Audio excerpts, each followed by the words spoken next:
kepada masyarakat pun boleh gunakan dia, ya. Kalau dia datang dari lubuk hatinya, dia akan memperjuangkan Islam dalam hidupnya, dia akan memberi ilmu kepada orang lain, dia akan berkhidmat kepada masyarakat kalau dia datang dari lubuk hati. Ya. Tapi kalau pokok tu akar tunjangnya hanya di permukaan bumi, tak ada jauh ke dalam bumi, akar tunjangnya di atas aja macam. Macam? Ditiup angin sikit aja macam dum tumbang pokok tu. Iya ke dah? Ada bantahan? Iya ke dah? Akan tumbanglah pokok tu. Tak payah ribut. Angin sikit je, pum, tumbang. Begitulah kalau iman kita tidak datang dari hati. Dia hanya datang daripada otak aja. Hatinya tak ada. Jadi dia sebut la ilaha illallah tu pun bukan dari hatinya. Hanya di otak saja.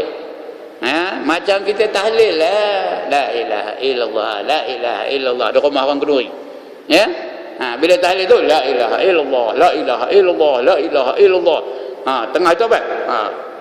Nasi ke pulut, la ilaha illallah, la ilaha illallah, la ilaha illallah, pulut kuning ke pulut putih, la ilaha illallah, la ilaha illallah, la ilaha illallah. Jangan-jangan roti canai aja kot, la ilaha illallah, la ilaha illallah, la ilaha illallah. Roti canai boleh tahan.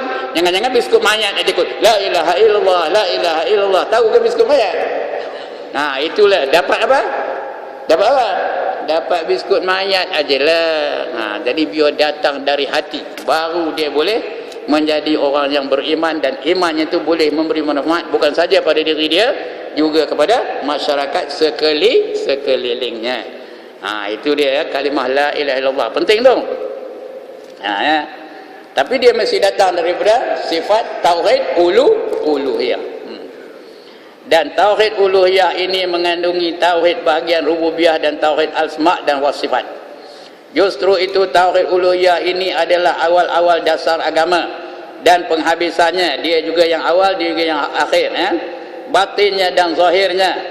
Uluhiyah ni zahir pun berfungsi, batin dia pun berfungsi untuk menghidupkan jiwa kita. Berdasarkan tauhid bahagian itulah atau bahagian inilah dicipta sekalian alam. Firman Allah Ta'ala, wa ma khalaqatul jinna wal insa illa liya'budun, kata Allah. Masyhur ayat ni, ya. Penceramah kalau tak sebut ayat ini tak lengkap ceramahnya, ya. Dia mesti sebut wa ma khalaqatul jinna wal insa illa liya'budun. Artinya, dan tidak aku jadikan jin dan manusia melainkan semata-mata untuk menyembah aku, untuk menjadi hamba aku, untuk menyembah Allah. Dan kita pun bersetuju untuk menjadi hamba Allah. Ada orang marah kalau sebut kamu ni hamba Allah, marah ke? Ada orang marah tak? Kalau saya katalah Tuan Haji Fazil ni dia hamba Allah, marah tak? Marah. Ada nampak tak? Tak ada nampak. Seronok dia kalau dekat kedai kopi macam. Macam apa kata dia?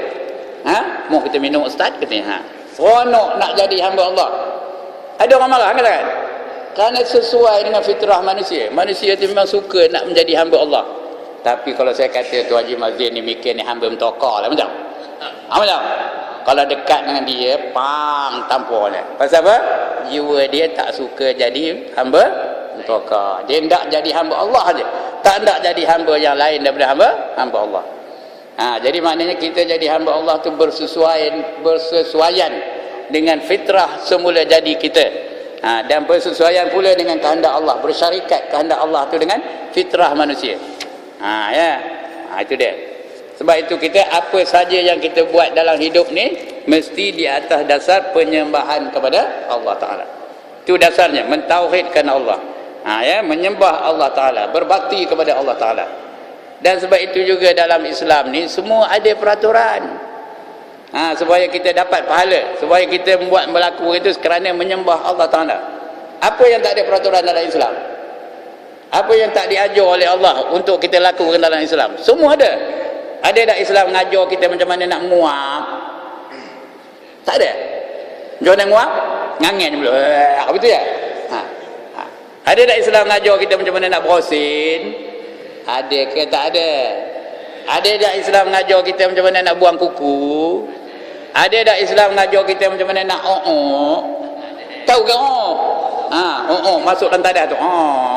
Ada tak dalam Islam peraturan Ada, banyak tu. Tuan-tuan boleh baca kitab namanya Hidayatus Salikin. Ada satu bab namanya adab qada hajat.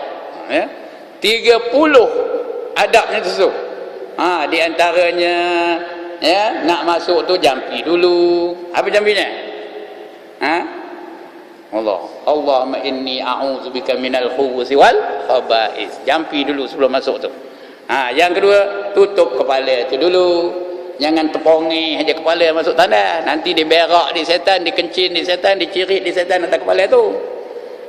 Yang ketiga, pakailah kasut, bukan kasut bukan kasut berek. Pakai selipar lah, capal pakai cerpu dalam kitab tu. Lepas tu masuk tu kaki kiri keluar, kaki kanan dah berapa dah tu? Jangan bawa benda-benda yang tersurat nama Allah, jangan bawa benda-benda yang tersurat nama Nabi dan Rasul-Rasul, jangan bawa benda-benda yang tersurat dalam nama malaikat-malaikat. Dah berapa dah tu? Dalam tu jangan sembang pula. Jangan tengok berapa naik nombor tadi jangan. Jangan sembang. Lagi? Apa lagi? Benda yang luruh tu jangan ditengok. Tahu yang luruh tu, jangan beri apa nonggin tengoknya. Makruh hukumnya. Banyak 30 peraturan. Tutup kepala tu dengan korban boleh, dengan kepiah boleh, dengan sapu tangan boleh, dengan tuala boleh. Payah-payah ingat apa? Ambil cebok tu, cap kepala tu, masuk dalam. Tutup kepala tu. Lepas ini kan lepas ni nak kencing nak berak, mesti tutup kepala tu. Jangan terpongi aja. Itu dia. Kalau dah benda kecil-kecil ni pun ada diajar dalam Islam. Menguap diajar, berosin diajar, buang kuku diajar, nak mamam diajar, nak minum diajar. Kalau semua yang kecil-kecil ni pun ada peraturannya dalam Islam. Pendidikan tak ada ke? Ekonomi tak ada ke? Kekeluargaan tak ada ke? Mendidik isteri tak ada ke? Nikah kahwin tak ada ke? Kenuri kenara tak ada ke? Everything is there in Islam. Nothing is left out. Faham idak lah. Tak ada satu pun yang ketinggalan. Semuanya ada dalam Islam. Nampak tak? Kerana Islam tu agama yang sudah lengkap. Siapa ngabarkan? Allah ngabarkan. Al-yawma akmaltu lakum dinakum wa atmamtu alaikum ni'mati wa raditu lakumul islam madina. Kata Allah, pada hari ini aku telah sempurnakan agama kamu untuk kamu, dan aku telah cukupkan nikmat aku bagi kamu, dan redalah aku Islam tu sebagai cara hidup bagi kamu. Nampak tu? Allah dah istihar, Islam itu dah lengkap, Islam itu dah sempurna. Sempurna itu cakap saya lah, yang sebenarnya sempurna. Islam itu sudah sempurna. Kalau dah sempurna, buat apa kita ikut cara lain? Buat apa kita ambil cara-cara Korea? Buat apa kita ambil cara-cara Jepun? Buat apa kita ambil cara-cara British? Mengapa kita ambil cara-cara Amerika? Islam dah siap sempurna dah. Ada bangkangan, angkat tangan. Jadi apa saja kita buat mesti ikut cara Islam. You must follow Islamic method, whatever you do. Daripada sekecil-kecil perkara sampai sebesar-besar hal, kena ikut cara Islam. Kalau kita buat sesuatu yang tidak mengikut cara Islam, macam maka Tuhan tak terima. Wa man yabtaghi ghairal islami dina falan yuqbala min wa huwa fil akhirati minal khasirin, kata Allah dalam surah Ali Imran ayat 85. Siapa mencari cara hidup lain daripada Islam, maka sekali-kali tidak diterima Allah darinya, dan orang itu di akhirat nanti tergolong ke dalam golongan orang yang rugi penuh. Jadi sebab itu Islam ni lengkap semuanya. Semua nak ikut cara Islam, ngaji nak ikut cara Islam, membaca ikut cara Islam, tidur ikut cara Islam, nikah kahwin ikut cara Islam, kenduri kenara ikut cara Islam, everything mesti ikut cara Islam.